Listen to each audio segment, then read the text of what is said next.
Where you at?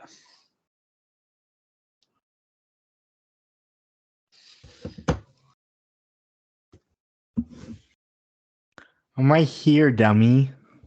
There you are. There's no face of yours. What? That's okay. Do you see me now? Now I see you. I think you could always see me. I could not. You can always see me because I am always with you, Lucas. With your microchip. I'm in your mind, in your heart. And my microchip. In your dick. In there. In your micro dick. How we starting this micro bitch? I honestly don't know. Let's just tell our own Christmas story. We'll do like popcorn sentences. Oh, wait, what did you say? We'll do popcorn sentences. I'll go, once upon a time there was a blank, and then you do a sentence and I do a sentence, and then at the end we'll have our own Christmas story. Okay. I'll start it off as like a narrator saying, and now a dramatic reading of the Christmas foible. Something like that. That seems fine. That seems fine. That seems good to me. Stupid cat. There we go. Yeah, and you cool to go for like an hour? I can go for an hour. I can go for 2 if we can. I'm good for anything. I'm probably can only go for an hour. I got fucking chores out the gazoo today. What? Yeah. Then we'll hit it. We'll finish it tomorrow. You're about to not have school anymore. You can do your chores when you don't have school. No. No. They're all forced school and shit too. Oh, you have to vacuum your apartment for school. I get it. No, I have to shop for school and cook and stuff. It's a whole thing. Whole thing. All right. Well, I'm ready when you are. Let's do it. Oh. Okay, I'm ready. Okay. 1, 2, 3, play.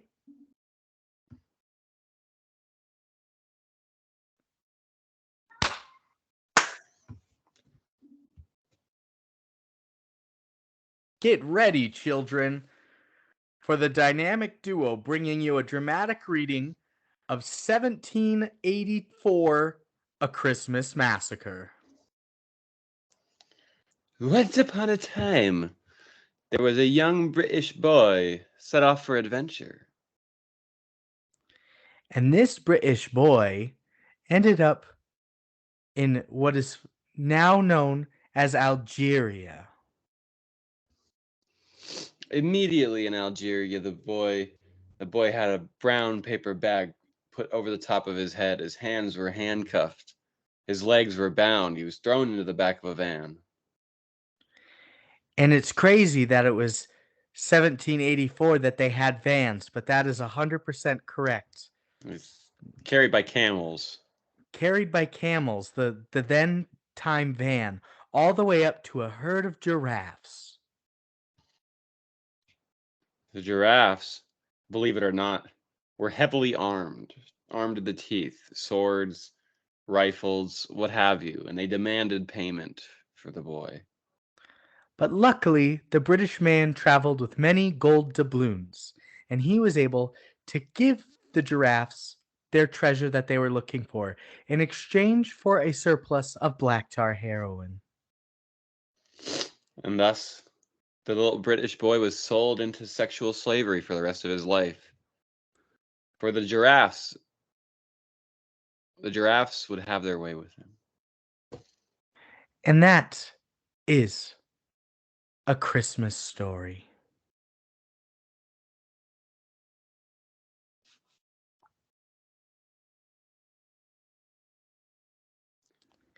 Welcome in. sliding past you real quick. Live episode with giraffes galore. Yeah, that got dark. Brandon. I mean, 1784, it's a Christmas massacre. Everybody knows that story. Yeah, Jesus wouldn't have even been around then, right? Before his time. He would have. It wasn't 1784 BC. He was like in the 1920s, right? That's right. That's a common misconception. Is him and Theodore Roosevelt were real bros. It is crazy on a serious note that people are like 2,000 years ago, they still believe the same thing they believe today. That's crazy. And could you imagine if this guy was walking on water and shit? Could you imagine if it's all just a prank, like somebody made it up? That's the greatest prank of all time. Well, and how dumb were people 2,000 years ago, and we're still holding on to some of that. I mean, like they like would wash their hands and shit and everything, and then eat. I don't know. It blows my mind. Their life expectancy was 34 back then. Yeah, and they thought, and we're still doing stuff the same way, and that's why we celebrate this great holiday, Brandon. That is why we love Christmas. You get sent into that giraffe sex slavery, and you become a holiday hoe. Yeah. And we're finished. Is this our last of the month? This is our last of the month and our last of season 8 before a bracket. The bracket. Which might just be me and you, it seems. It might. We could try and get Devin on, but he's only seen one film and it was his birthday movie, so he might be quite biased. We could get Robert on. We bring back all of our guests for a giant episode. Who did we all have? We had Jordan, Kelly, Carter, and Robert, and Devin. Guest heavy. Yeah. That'd be fucking sick. That would be the hardest recording I'd ever have to do. But we have to get there first. We have a Christmas miracle that we have to talk about today, I guess. Every time a bell rings, a giraffe gets its wings. I'm gonna rescind. That was a year ago. I'm gonna recommend It's a Wonderful Life. Good. You should, especially around this time of the year. That was a mistake on your guys' part. Before I start asking you some questions, TikTok. I always get like these two guys that are doing live videos. One guy has a gigantic, like a huge movie collection of DVDs, and you just comment on there, and you're like, he picks it out. He knows where every one of them is, and he picks them out, and he's like, "Yep, got that one." So this time he was doing all horror themed ones, and I put in Videodrome. But there's so many people commenting, so I copy and paste it, and then just do it over and over and over until he sees Videodrome. He did not have Videodrome. Wow, there's even a Criterion Videodrome edition. And he was like, I should get Videodrome. And then there's another guy that always reviews films. Like, you'll give it to him, and he'll give you a 1 out of 5 or whatever. Yeah. And he has not seen Videodrome either. Wow. Two different guys. Cronenberg, our guy. Yep. Videocrone. Oh. He directed this movie today. A Cronenberg? A Cronenberg story. Whoa, don't tell him what the movie is. I've got questions for you guys. Oh my goodness. Ignore that, listeners. They'll abide now. I'll edit it out. And by edit it out, I mean edit it in, and I'm going to make you say it like 8 times in a row so they pick up on it.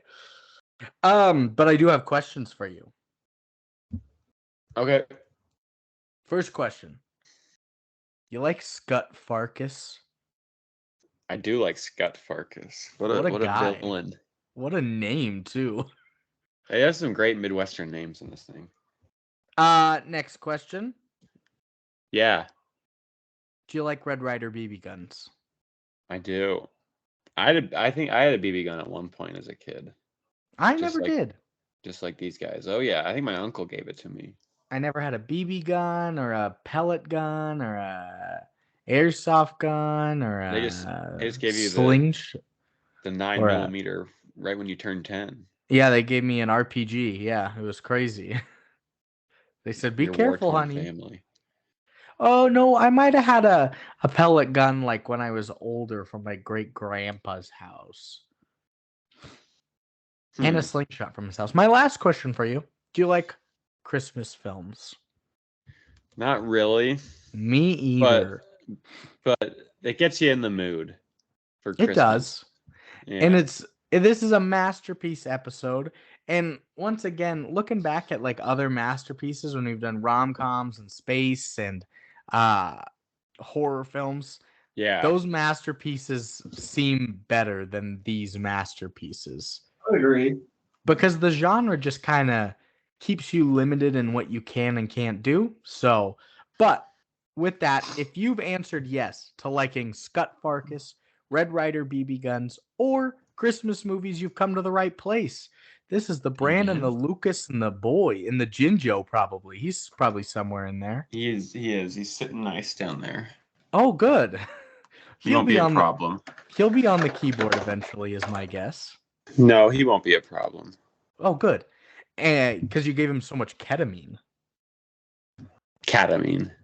Not that's good. That is real good. But This cat is mean. You've come to the right place. This is the good, the bad, the movies. I'm Brandon. Yeah. I'm Lucas. And it's us too. It's the Bare Bones crew. From 1983, A Christmas Story.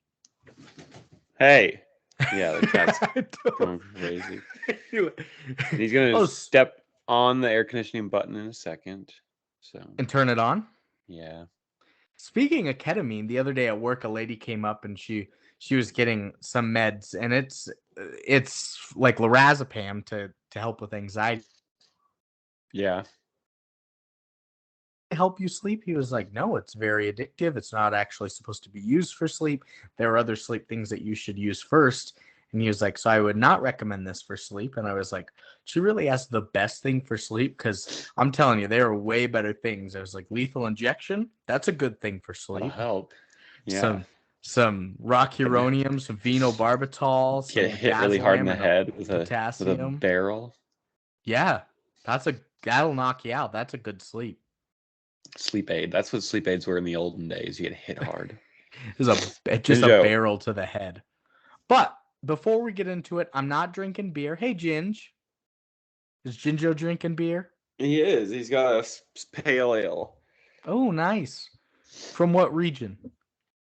Greenland. Shit. How'd he get that? He imported it. The thing is, it's a GPA, a Greenland pale ale. They love that shit up there. A GPA. I'm not drinking anything except for water. I've got 2 choir concerts today, and I'm podcasting, and I'm just a little bit sick. I'm sick too. I feel you. I got nothing. I need this lubricated. I should probably be drinking something because I got a healthy 9 hours of chores and shit I got to get done after this. A healthy 9 hours of sleep. That would be cool. It doesn't exist. You can get 9 hours of sleep. You can't. Not when you're in my shoes, brother. I'm sorry. What size shoe do you wear? 12? 11 and a halves. Yeah, I can't fit into those. Those are too big. You'll be goofy walking. Yo? Yeah. He's got big shoes. Man, he got the biggest shoes. But that's our drinks. That's our movie. We'll see y'all next week. Movie. movie. It will be one of those again too. We'll let the people know. It'll all be in one day, listeners. You won't even know. No movie. We'll just do that for fun, not to signify any time change. Yeah, exactly. So our director today is Bob Clark. Okay. Just a generic name of a man. Bob Clark. Pretty Bob. There's not a lot of Bobs anymore anywhere. No, they're all Roberts.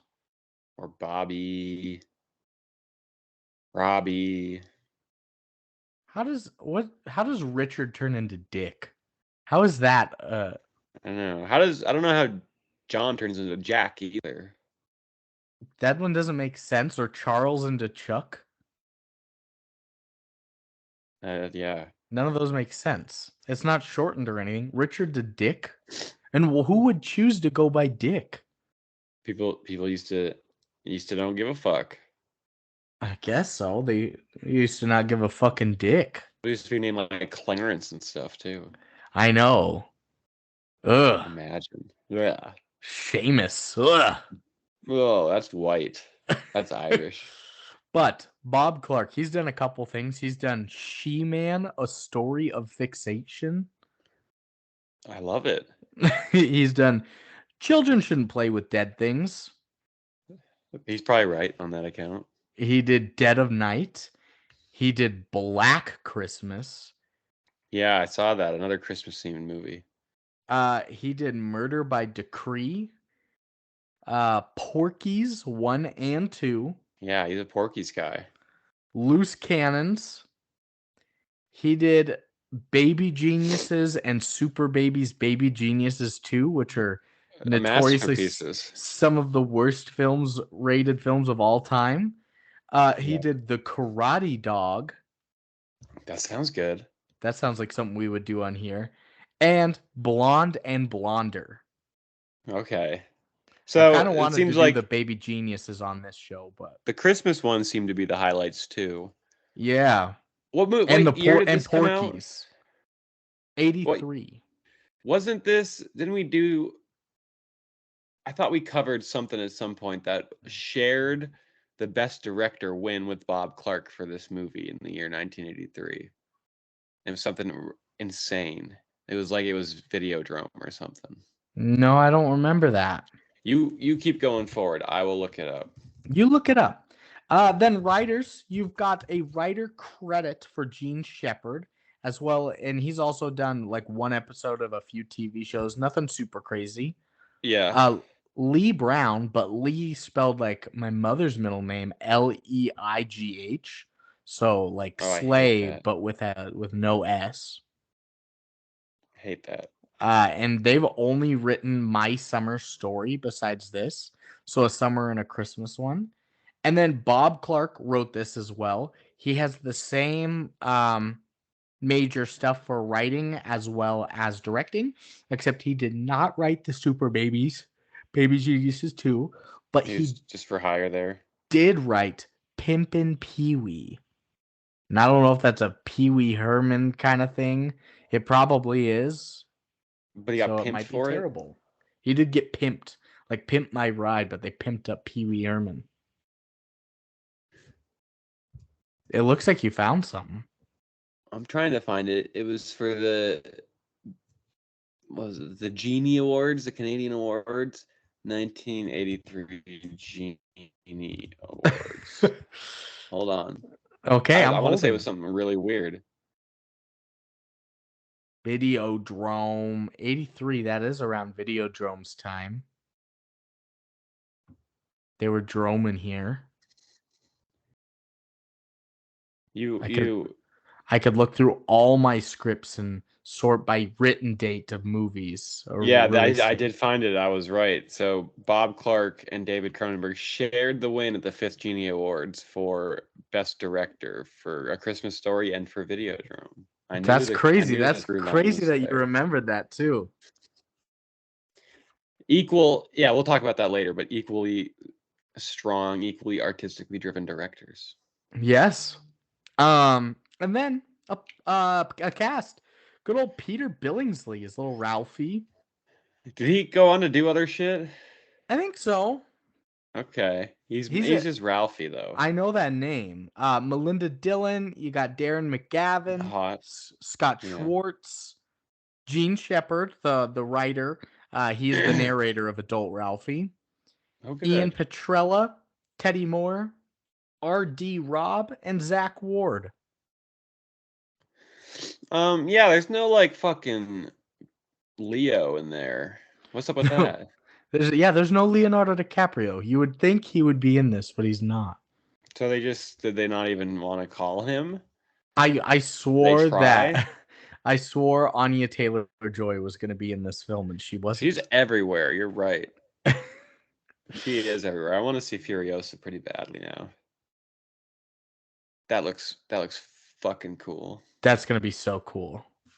It's Those Mad cool. Max Fury Road shit are so cool. He's back. He's back and he's meaner than ever. Madder than ever. And the twisted mind of the guy who brought you Happy Feed. Brings you Furiosa. I saw there's some other, I don't remember.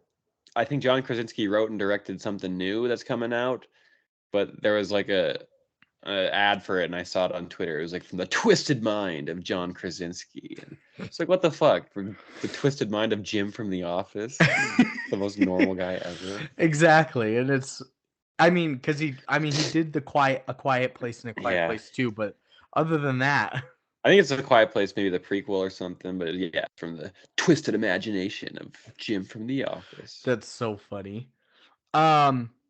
A plot today for A Christmas Story. It's funny. I've seen this film. Yeah, me too. A multitude of times. I have to. Rarely. I don't know if I've ever sat down. Maybe and for the whole thing. Analyzed it. Yeah, it's always just on. Usually, it's on AMC, right? I'll get into it, but TNT Alex and says TBS. Yeah. And it's like I just turn it on and I catch it. I've never sat down and like watched it and analyzed it. I've never truly caught the full beginning of it. So it was a nice it's mostly like wallpaper. Pretty much. Christmas yeah. time. Like you do other shit. The plot for you is that in the 1940s, a young boy named Ralphie Parker attempts to convince his parents, teacher, and Santa Claus that a Red Ryder Range 200-shot BB gun really is the perfect Christmas gift. Sure. A very simple plot. 40s. Was there a lot of World War II subtext? Did you pick up on? No, there's not a ton. I didn't. That's what I was gonna. I don't think so either. There's no like guilt from the father that he's back at home while his buddies are over. No. There's no like uncles that are dying or anything. There's no talk of the Holocaust and I'm saying if you're gonna put a movie in the 1940s, that's the thing. Well, 1940s America. You could set it in 1940s Peru, and it might not be quite as much about World War II. Be more llamas, I would bet. Yeah, probably. Alpacas, probably. Yeah, for sure. But yeah, so it's all just about a gun, and you'll be like, "Oh, I remember A Christmas Story." Yeah, you'll shoot your eye out, the leg lamp, getting the tongue stuck on the pole. It's all about the gun. So, isn't that just America? that is all. What does that say about us? Maybe that's the thing. It's the 40s. Ralphie wants to go to war. He wants to fight some Nazis. Maybe. But what does that say about our nation, that our collective sort of Christmas cultural canon revolves around the need to get a firearm? I mean, that this is America. We know this. And it has been forever. Don't catch you slipping Second now. Amendment. Look how I'm whipping. Look how I'm whipping. Look how I'm whipping up. What a good music video. But speaking of the 19th, yeah, you did show it to your kids? Yeah, we had a Childish Gambino day.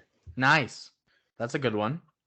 But speaking of the 1940s and World War II, the history is it coming? Coming. Oh, batten down the hatches. The history came on you. That's what was. Yeah. The history is coming. Ooh. But I know it's my history coming in for the cum. Yeah, our history. What is that song again? Is that the Julia Michaels? Oh yeah. But I know it's my emotions coming in for the kill. Yeah, coming in for the cum. The best ad-lib of all time. Coming in for the cum. So the history came on you, and it's here. I bet it's got some good history. There's a lot of it. So buckle in.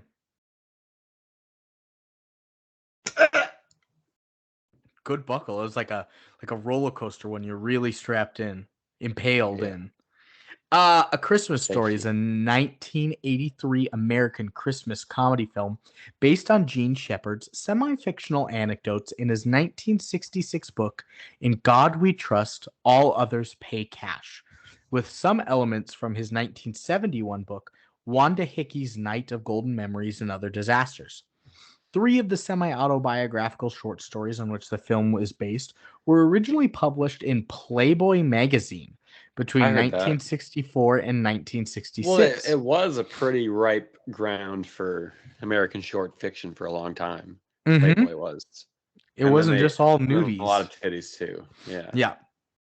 Shepard later read Duel in the Snow or Red Ryder Nails the Cleveland Street Kid and told the otherwise unpublished story Flick's Tongue on his WOR radio talk show. Bob Clark states on the DVD commentary that he became interested in Shepard's work when he heard the Flick's Tongue on the radio in '68. Additional source material for the film, according to Clark, came from unpublished anecdotes that Shepard told live audiences on the college circuit. And while shooting scenes in Cleveland in early 1983, Clark told a reporter that it had taken him a considerable number of years to get the film into production. Shepard envisioned his stories as Dickinson's Christmas Carol as retold by Scrooge.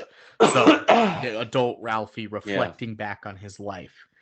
I got Widely that. considered a holiday classic in the US and Canada, it has been shown in marathon annually on TNT since '97 There it is. and on TBS since 2004, titled 24 Hours of a Christmas Story, consisting of 12 consecutive airings of the film from the evening of Christmas Eve to the evening of Christmas Day annually. It is the third installment in the Parker family saga. In 2012, yeah.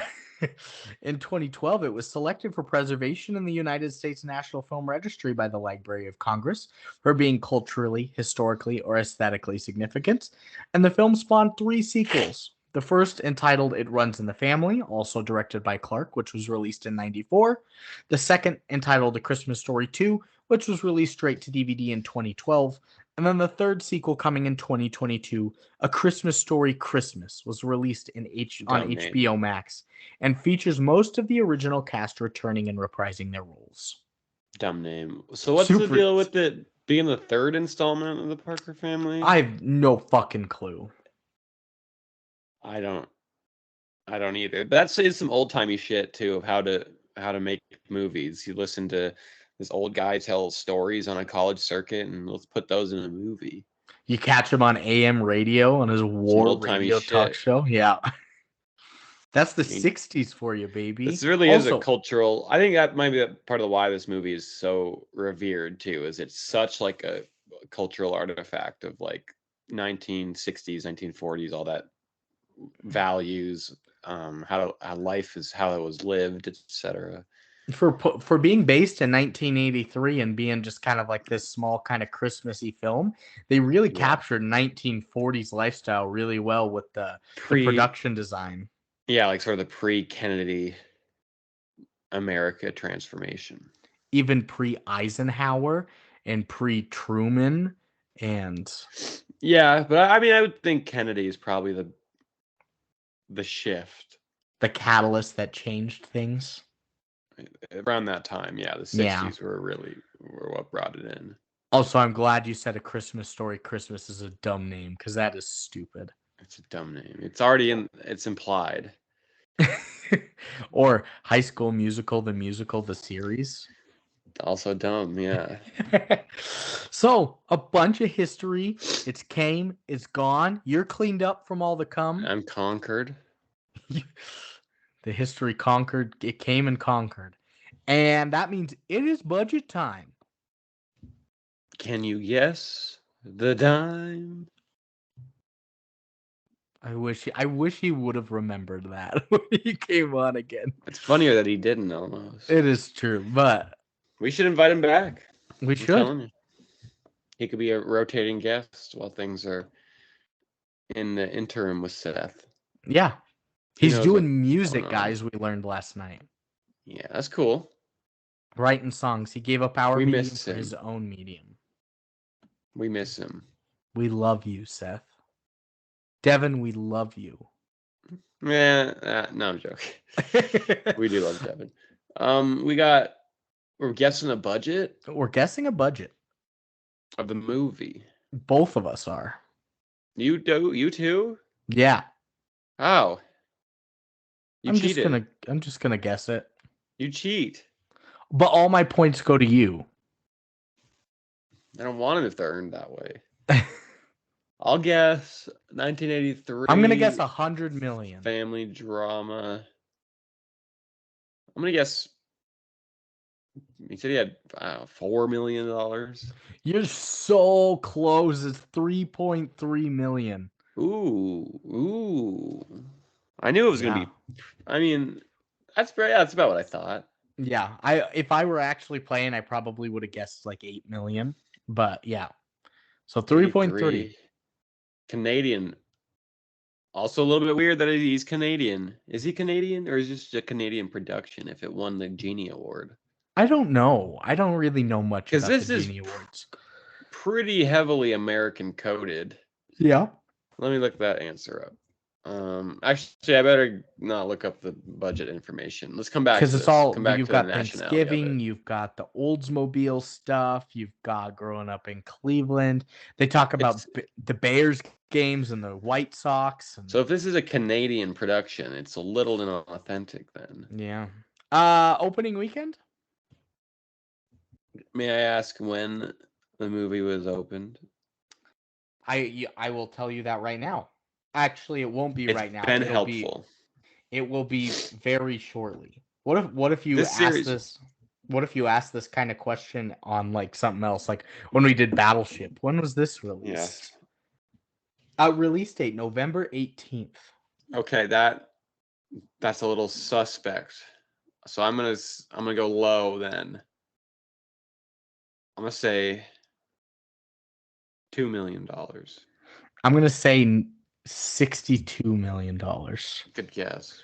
You are so fucking close. It's a 2.1. Really? Yeah. Ooh, baby. Ooh, baby. Man, yeah. Locked in. You're off by a cumulative 0.4 million right now. No. Oh, no, 0.8. 0.8. Yeah, but still, I haven't got there yet. So US and Canada? US and Canada. Which I would guess would be the bulk, maybe only place it was released. I'll say total. Total, yes. Off of a 2 Christmas though, I don't know. That's not a lot. I'll say $11 million. And here's where you lose it. 20.7. I could have guessed 21. And you would have been dialed in. And worldwide? What you just said, 20.7. You're so close. It's 20.8. What? Fucking Mexico. I don't know where it was, but okay, so pretty low numbers of success, no doubt. Let me find out the nationality of this thing. So all in all, you were only 10.6 million off on all of them, and one of them alone was 9.7 million. That's pretty good for me. That is a huge, big ol' 2 U's put together equals a double U. I'm so stupid. Okay, so the director is American. It does make sure to point out that it is a holiday classic in Canada as well as the US. Yep. Countries, United States and Canada. I think it's a dual production between the two, which is why it's eligible for a Genie. But Canada sneaking in our holiday traditions. Yeah, exactly. So $3.3 million budget, making 20.8 worldwide. It's a Winnie, but not as big of a Winnie as you got on that guessing game there. So I'm the real champion of the world. And now we have to go back to normal movies after this. What's our first movie after the bracket? I think it's Howard the Duck. Ooh, I like that. I'm going to show you a picture for us. I'm going to show you a picture of Howard the Duck. Is that a Disney production? I don't know. Let me see. It's got Leah Thompson in it. It's got Tim Rose, who plays Admiral Akbar. So that's good. I've heard of Howard the Duck. Yeah, I just want to get you a picture of the duck itself. He's tune into the YouTube at 3713. Yeah, I've seen that guy before. Seems like some Dougal shit. I just saw that picture of him and I was like, well, I guess we're gonna have to do Howard the Duck. I don't know if it's Disney though. I want to say it's Disney. I think it might be Disney. They have a lot of duck-based characters in IP. What, like maybe like a $1 million duck, or no? That's maybe like $1,000 duck. Or Daffy. Whoa! I just typed in "is Howard the Duck" and the first thing is Howard the Duck a Marvel movie? Guardians of the Galaxy 2014 That's Howard right. the Duck.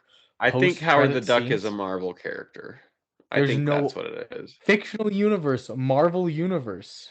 I think he's like not in the superhero realm, but he's just like a little duck guy comic that they have for kids who don't like superheroes, but he's technically a Marvel character. So we're diving into Marvel territory, I guess, in 2 weeks. Is that our first Marvel? I think that's our first Marvel. Good place to go. Taglines. There are 4 of them. How should I read them? Like your Santa Claus? Duh. Oh. This is depressed Santa. He is sad. Oh, sometimes Christmas is about getting what you really want. Whoa. With the BB gun. Yep.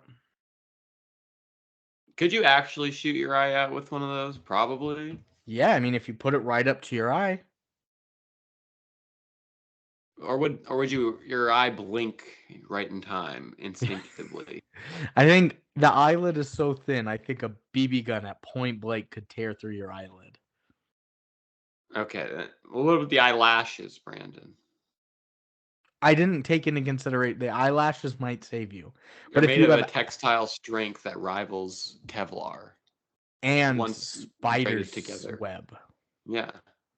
But if you have alopecia and you don't have eyelashes, you're fucked. You will shoot your eye out. Do people with alopecia don't have eyelashes either? I know somebody that has alopecia and he doesn't have eyelashes. They must get so much dust in their eyes. That's he carries a handkerchief all the time. He's like, I was fine losing all of my hair. The weirdest part was the eyelashes because you don't realize how much those keep out of your eyes. Yeah. Wow. The true victim. The next tagline I'm gonna do is horny Santa. Okay, horny Santa. A tribute to the original, traditional, 100% red-blooded, two-fisted, all-American Christmas. That just sounded like horny Brandon. I didn't get a whole lot of Santa in that impression. Yeah, I guess it was just depressed and then horny. Yeah, where was the ho ho ho? In horny, it starts with ho. Horny. Next is gonna be just a jolly old Santa. I gotta get my belly out. Peace, harmony, comfort, and joy. Maybe next There you year. go. Oh, Santa throwing a curveball at us. And then this last one's gonna be like a stand-up comedian one. It's like, hey, you know about airline food? Hey, you heard about this? You heard about this? 'Tis better to give than to receive. Hey, Santa, you so horny. Which one is your Yeah. favorite? The tie, a 3-place tie for everyone but horny Santa. You mean horny Brandon? Horny Brandon. Anything but horny Brandon, please. I kind of like that one though. A tribute to the original, traditional, 100% red-blooded, two-fisted, all-American Christmas. What does it mean? No clue. It's America, duh. But it's a Canadian flick. And American. Dual production. I can't even. You can. I promise you, you can. I can't. Taglines of your own? What Ooh. about a Christmas glory hole? Yeah.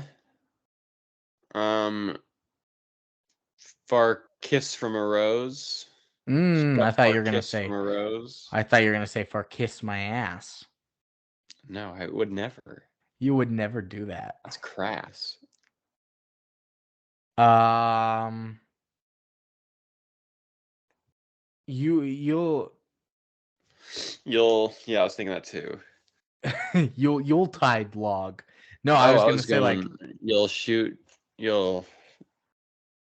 you'll eat your eye out. I was gonna say you're gonna get stuck to this movie like a tongue on a pole. Yeah.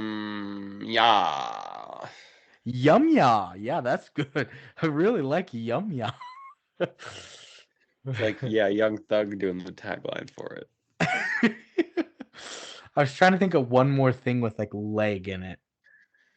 For the lamp, Yeah, you'll you'll I was trying to shoot think your of leg shoot out. your yeah. You'll eat your heart out. Don't shoot your eyes out as they're glued to this screen. This movie will have you saying fudge. There you go. And eating it too. I think we should go with ya yum. Yum ya. Yeah, yum yeah. Yum ya. That's the best one. Brought to you by Thugger Slime. In jail too. In Fulton County Jail. He is. When does he get out? How long is He he has in to for? he still has to be sentenced. He's still on trial for Oh, RICO really? charges, for gang charges. Oh yeah. We Dang. talked about that a lot in class. We did Young Thug in class too this week. The Thugger? We did I Thugger hardly in know her. class. I made the point that he was the Beatles of the 21st century. And they disagreed, the children. He is the one that revolutionized trap and mumble rap. Yep. And he's just a songwriting melodic genius. And I wanna be high. We did that one, yeah. You did the Elton John one? Mm-hmm. Like a rockin' And we man. hookah too. Nice. Like you actually smoked hookah in class? We did. No, we Nice. didn't. It's fact time.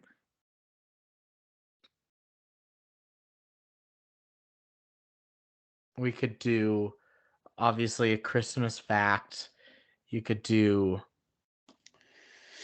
A fact story. Scut Factus. That probably has to be at something. He's such a gross leech on humanity. Scott Farkas is. But he does such a good job of it. And his name sounds like fact a little bit. Yeah.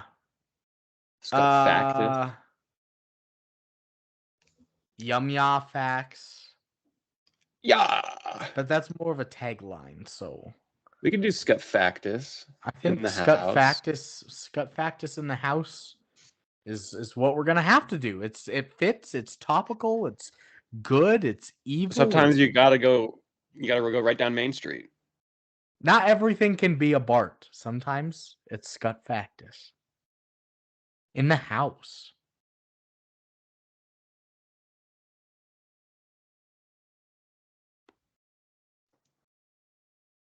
Alrighty. I've got 11 Scut Factuses today. That's a lot. And I was surprised. Like I always say, when I do the masterpieces and I'm on IMDb and I'm doing research for facts and stuff, and Exorcist has 560 something, and I'm like, God damn it. How much did this one have?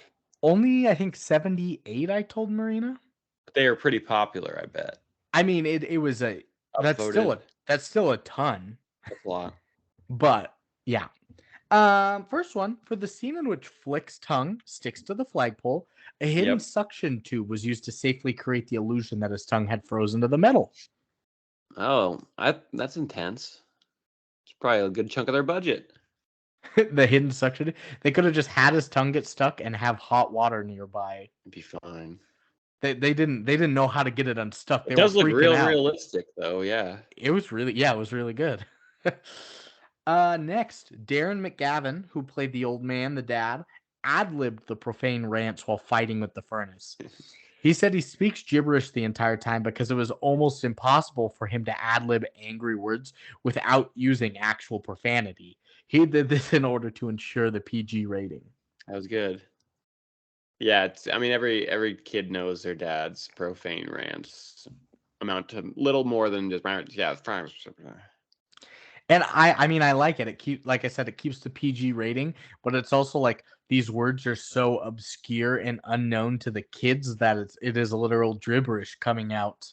And that's how it sounds when you are a kid. Yeah. Yeah. And you hear cocksucker for the first time. That's not the one I was thinking of, but yeah, cocksucker. Next, according to Peter Billingsley, not many major studios were interested in a story about a little boy in the 1940s who wanted a BB gun for Christmas. Wow. Billingsley said the studio agreed to make this film if Bob Clark agreed to then make a horror film afterwards, which must have been Dead of the Night. Sounds like it. What year was that? No clue.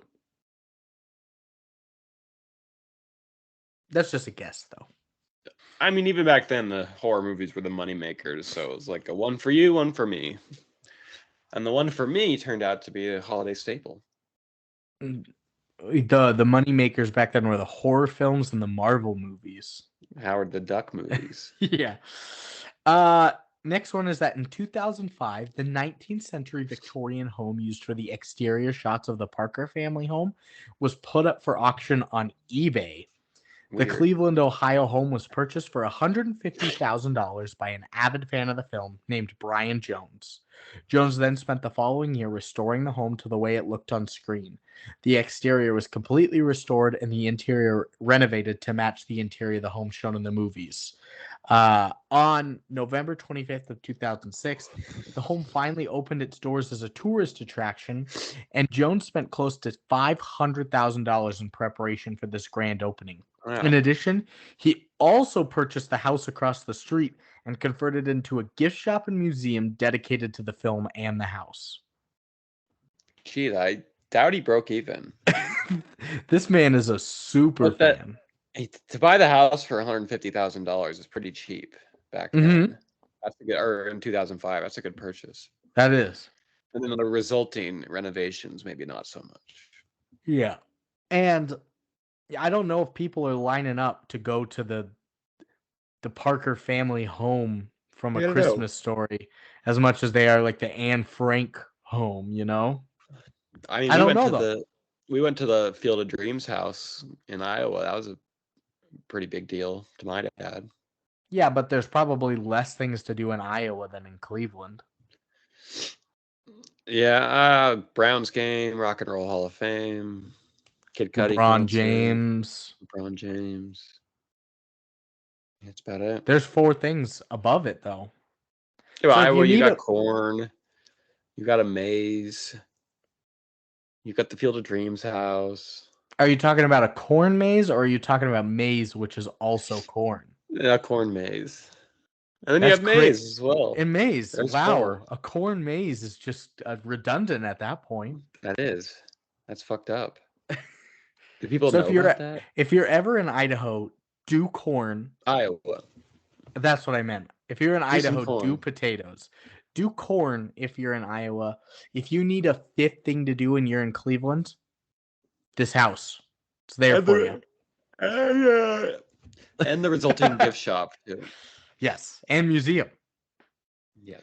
Next one is that for the film's final scene in the Chinese restaurant, director Bob Clark wanted to get a real reaction from actress Melinda Dillon. She was the only cast member who was purposefully given the wrong script and had no idea that the roasted duck brought out by the waiters would still have its head attached. Dillon was surprised upon seeing it and was genuinely startled when the waiter chopped its head off. The Peking duck, yeah, Chinese turkey. Have you ever had Peking duck? I guess it's a delicacy. I have not, and I know I've heard it's a delicacy. I've heard it's awesome and like really great skin and everything. I'd be interested in trying it. It comes out all like that normally, fried all up the whole bird. I would probably enjoy it. Next Christmas time? Sure, or anytime I would try it. Oh, okay. Why not? So if you're Interested? Send me a Peking duck, please. Fry it all up. Yeah. Fry up the bird. Next, due to the film's popularity, the Daisy Rifle Company has started producing Red Ryder BB guns for sale during the Christmas season. It has become one of Daisy's best-selling rifles. Wow. Yeah. That's what I mean. Not Capitalizing surprised. on American marketing with firearms. I guess a BB gun's probably not a firearm technically, but Could be. you could get expelled for it if you brought it to school nowadays, I would imagine. You would think. You'd think. You would think. Next, Teddy Moore was 8 months pregnant at the time of the filming. Miss Shields could not be shown as an unmarried mother in the 1940s. Ugh, So the egads. so the filmmakers padded the waist of her to match her belly, making her appear stout. Like a linebacker. Like the linebacker mom from Birdemic. Epidemic. She was a beast. That was Brian Pregnant. Urlacher. Yeah. So, and that's just such an old-timey thing. Couldn't appear as an unmarried mother in the 40s. Why? Yeah. Why not? Who cares? Fucking. Who gives a shit? 1980s America. I remember things where it was like the original like old-timey movies during kissing scenes. Like both people couldn't be laying down. It couldn't be same sex. Obviously, it couldn't be more than 5 seconds. Yeah. Absolutely no tongue. The hands have to be in their own behind their backs. Yeah. Or visible at all times. Yeah. So that way you know that they're not getting finger blasted. That was a big thing back then. Is actors and actresses were always trying to jerk each other off and finger blast each other while they did a simple peck kiss on screen. And then they had to put that rule in. There's a reason they had to do it. People, they weren't just being prudes. They had to make one lying in bed and the other one kneeling so that it was too hard to finger blast from that angle. Yeah, they still got it done, but a lot more innovation went into it. Yeah. Next, Peter Billingsley, at the age of 12, was given real-life chewing tobacco by the prop manager for a scene when Ralphie is dreaming of being a sheriff confronting Black Bart. Afterwards, he got sick for an hour on the set. They thought it was a better idea to then give him raisins to chew and make brown spit instead of real chewing tobacco. Yeah, what the fuck? What adults were on this? They gave him actual tobacco. Yeah. That's psychotic. Big Chief chewing tobacco. I didn't think he could fucking act. I wonder if they did that in The Sandlot then. Oh, yeah. When the tequila scene's going on. They all puked. Mm-hmm. I bet probably not. They probably are professional actors, yeah. Next, according to director Bob Clark, Jack Nicholson was given the script and was very much interested in the role of Mr. Parker. Wow. However, Clark didn't learn of this until later, and the studio didn't want to pay Nicholson's fee anyway, which would have doubled the budget. Regardless, Clark said that Darren McGavin was still the better choice and was born to play this role. Nicholson would just dominate the movie if he was the dad. Yeah. Probably a good choice, but he'd be good. Probably I mean, obviously he would be good. He's never not, but he would be like, maybe doing his fucking Shining thing. At the time, 2-time Oscar winner Jack Nicholson on the stage. I think considered greatest living actor at the time, yeah. Yeah. Penultimate. This inspired the creation of the show The Wonder Years in 1988. Well, I didn't know that. I didn't either. I did not know that. One of my stepdad's favorite shows. Nice. I've never seen, I don't think. It's who's the little guy in it? I don't watch any of those old timey. He's a pretty famous actor, the Wonder Years actor. That is Peter Dinklage. Kevin Fred Bacon. Savage. Yeah, Fred Savage. Oh, that's right. No, I have seen some of it.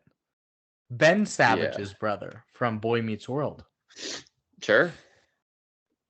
And last but not least, awards. You've already done some of it. The Genie Awards. The Canadian Awards. Winner for Best Achievement in Direct. Oh, tied with David Cronenberg for Videodrome. There it is, right at the top. The winner for Best Screenplay. Nominee for Best Motion Picture. Nominee for Best Actress in a Supporting Role for The Teacher, Teddy Moore. I Best think I achievement in think cinematography I think the legend goes it was a two-headed race. Fucking, you're either a Videodrome or you're a Christmas Story this year. for One or the other Canada for for Canada's Canadian movies. films. Best achievement in costume design nominee, casting, film editing, sound editing, and overall sound. Writers Guild, it was a nominee for best comedy adapted from another medium. And at the Young Artists Awards, it was nominated for best family motion picture, musical, or comedy. Nominated for best supporting actor in a motion picture for Ian Petrella, who played Randy, and best young actor in a lead role for Peter Billingsley. Pretty lauded, I think, from those, the characters, the acting, the casting, all that sort of stuff. I think is pretty well. But no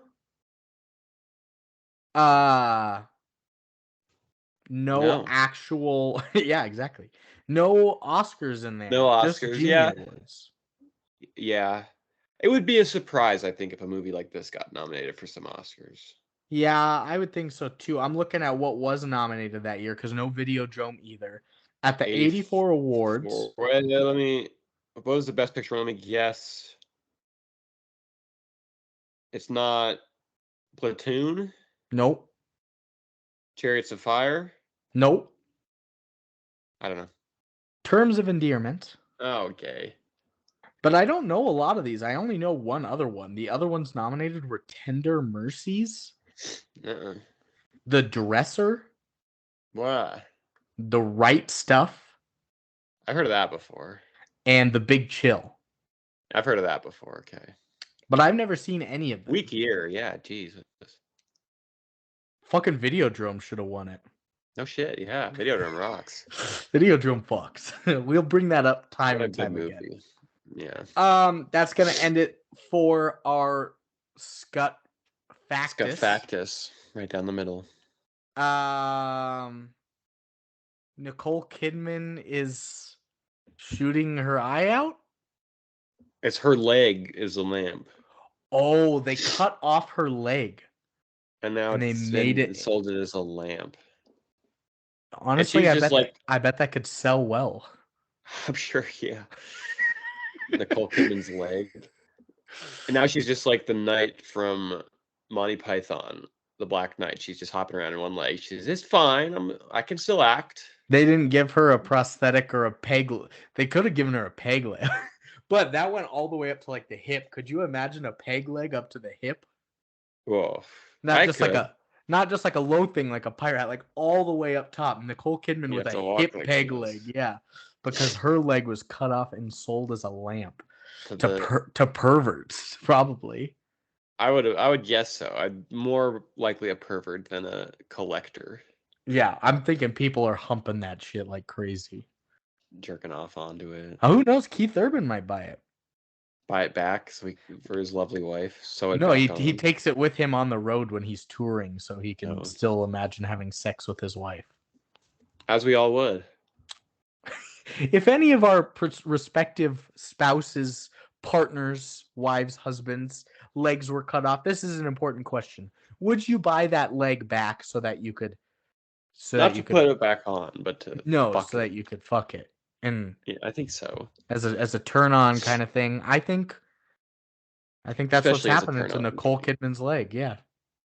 Peg leg to Nicole. We've done wonders here. Wonder years. We've done wonder years. So let's get into the movie.